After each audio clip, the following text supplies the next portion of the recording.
नमस्कार साथियों। सच की बात के इस एपिसोड में आपका स्वागत है। मैं द्विजेंद्र तिवारी।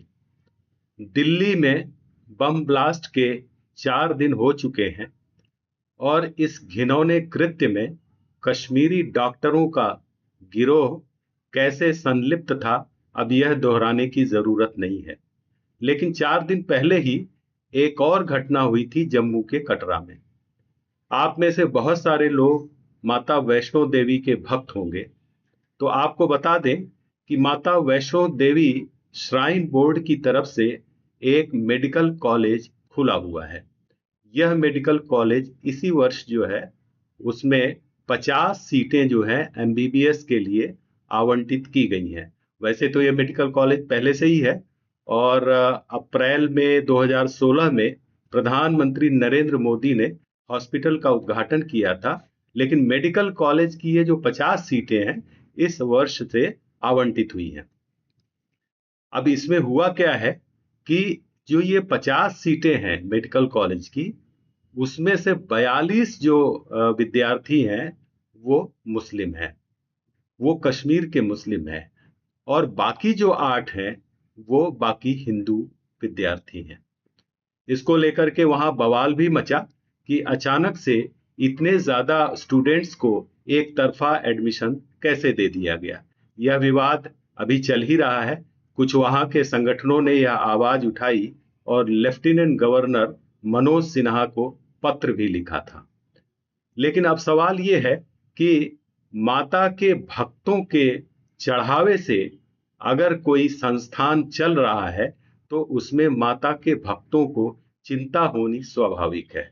और चिंता इसलिए कि इन्हीं में से कुछ डॉक्टर निकलकर जेहादी हो जाते हैं और आतंकवादी हो जाते हैं और दिल्ली में जैसा कांड हुआ वैसे कांड करने लगते हैं। तो ये खतरा तो है ही है और इसीलिए यह मुद्दा ज्यादा तूल पकड़ रहा है कि 50 में से 42 मुस्लिम छात्र कैसे हैं। मुस्लिमों के मेडिकल स्टूडेंट होने में किसी को कोई आपत्ति नहीं होनी चाहिए, लेकिन यह विवाद तूल पकड़ रहा है और दिल्ली ब्लास्ट के बाद इस पर वहां पर प्रक्रिया भी चल रही है। यह भी मांग चल रही है कि माता वैष्णो देवी के चढ़ावे से अगर यह संस्थान चल रहा है तो इसमें जो है इसे माइनॉरिटी स्टेटस दिया जाना चाहिए। माइनॉरिटी स्टेटस का मतलब यह है कि कश्मीर में माइनॉरिटी हिंदू है, मुस्लिम नहीं है। तो उस लिहाज से अगर संस्थान को माइनॉरिटी स्टेटस दिया जाता है तो आधी सीटें हिंदुओं के लिए आरक्षित हो सकती हैं। यह मांग चल रही है। अब देखते हैं बीजेपी गवर्नमेंट जो स्वयं को हिंदू हितों की सबसे बड़ी पार्टी मानती है वो इसे कैसे हल करती है, क्योंकि मुद्दा तो तूल पकड़ रहा है।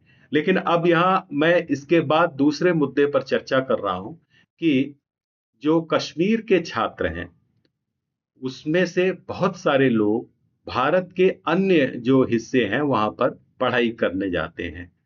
जैसे वो यूपी के कॉलेज में जाते हैं, महाराष्ट्र के कॉलेज में जाते हैं। लेकिन बहुत सारे ऐसे छात्र हैं कश्मीर के जो मुस्लिम देशों की ओर भी पढ़ाई करने के लिए जाते हैं।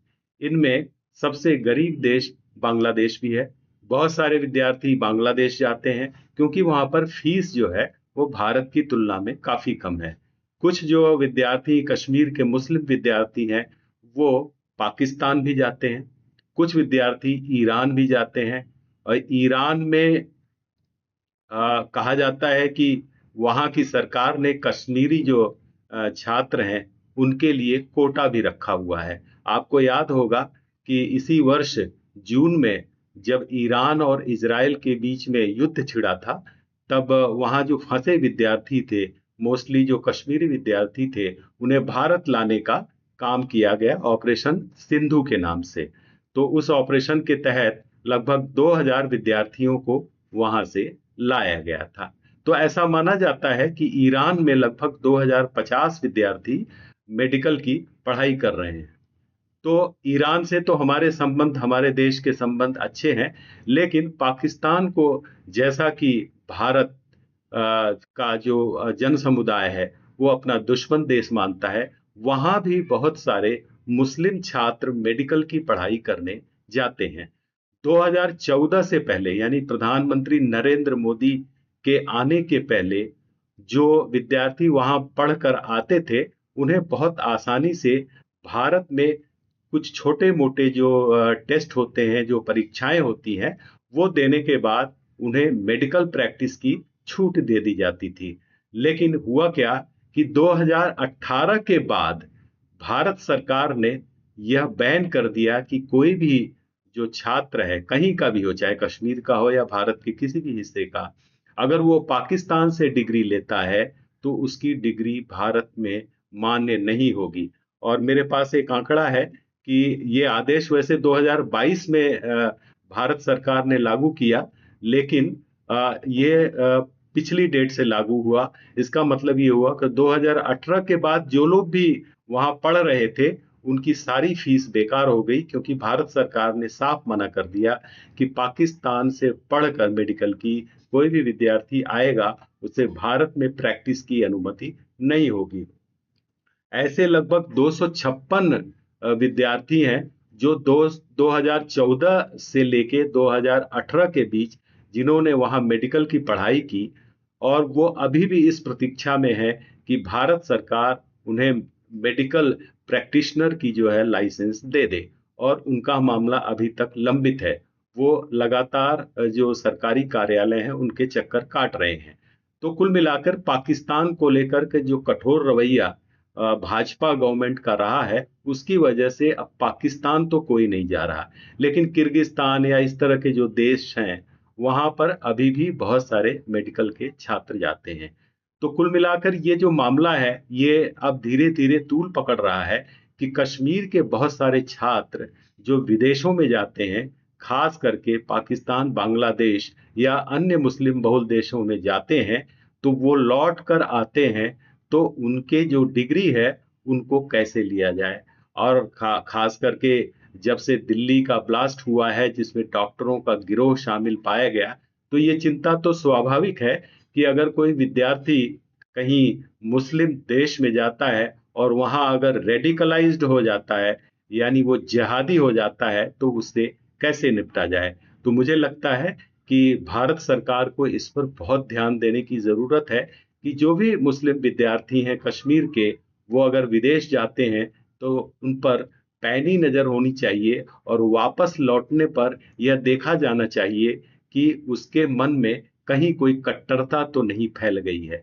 वैसे सभी चाहे कश्मीर के हों, चाहे भारत के किसी भी हिस्से के विद्यार्थी हैं, वो हैं तो अपने ही, लेकिन हमें इस बात पर ध्यान देना बहुत जरूरी है, क्योंकि आतंकवाद के लिए अब केवल गरीब और कम पढ़े लिखे लोगों का इस्तेमाल ये आतंकवादी संगठन नहीं कर रहे, बल्कि डॉक्टर, इंजीनियर और सॉफ्टवेयर इंजीनियर जैसे लोग भी अब इस तरह की गतिविधियों में शामिल पाए जाने लगे हैं। यह भारत के लिए बहुत चिंता का विषय है, और इस पर अब ये सोचने की जरूरत है कि तमाम जो मुस्लिम छात्र हैं, वो इस गलत राह पर न जाएं, इस तरह की आतंकवादी और जिहादी गतिविधियों की ओर न जाएं। उसके लिए कारगर कदम उठाने की जरूरत है, उनकी काउंसलिंग करने की जरूरत है, और यह भी देखा जाना जरूरी है कि कहीं उनके माध्यम से स्लीपर सेल तो नहीं भारत में भेजे जा रहे। यह भी एक चिंता का विषय है कि कोई अगर पाकिस्तान पढ़ने गया है, या किर्गिस्तान पढ़ने गया है, या उज्बेकिस्तान पढ़ने गया है, या ईरान पढ़ने गया है, तो कहीं वह उनका एजेंट बनकर तो भारत नहीं लौट रहा है। भारत चारों तरफ से दुश्मनों से घिरा हुआ है, तो भारत को कभी कभी इस तरह के मामलों में कठोर रुख अपनाने की तो जरूरत पड़ती है और पड़ेगी। इसलिए भारत सरकार को मेडिकल, इंजीनियरिंग, तमाम जो इस तरह की पढ़ाई है, उस पर बहुत गौर करने की जरूरत है। कल को बाहर से पढ़कर आया हुआ अगर कोई जिहादी हो गया, जिहादी निकल गया, तो वो ऐसे पुल और ऐसे घटिया निर्माण करेगा जिससे तब बड़ी दुर्घटनाएं हो सकती हैं। इस बात पर भी गौर करना चाहिए। ऑपरेशन थिएटर में वह गलत हरकत कर सकता है, किसी की जान ले सकता है, अगर उसके अंदर भारत के प्रति या नॉन मुस्लिम्स के प्रति अगर कोई घृणा होगी, या अगर उसके अंदर जिहादी मानसिकता होगी, तो वो इस तरह के खतरनाक काम अंजाम दे सकता है। इस पर हमें बहुत सजग रहने की जरूरत है। दिल्ली ब्लास्ट ने हमें एक तरह से जगा दिया है और सरकार की मशीनरी को भी इस पर गौर करना चाहिए। साथियों, एकदम सतर्क रहिए, आसपास के लोगों पर नजर रखिए और देखिए कि कहीं कोई जिहादी तो आपके बीच में घूम नहीं रहा है, तभी हम सुरक्षित रहेंगे। साथियों, आज के लिए बस इतना ही। मेरे इस चैनल को आप लाइक करें, मैंने जो कहा उस पर कमेंट भी करें और मेरे इस चैनल को सब्सक्राइब भी जरूर करें। बहुत बहुत धन्यवाद।